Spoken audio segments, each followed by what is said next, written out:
Medvěd je mrtvý, ať žije býk.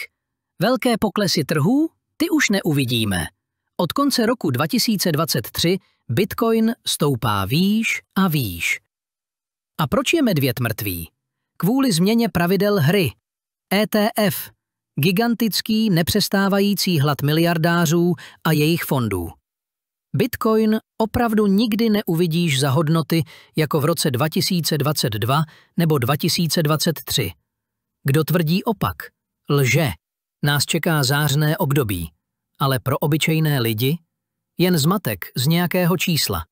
My musíme říct světu, co se tu děje. Kdo je proti komu? Papír, kredit, fiat, proti hodnotě, pravdě a svobodě.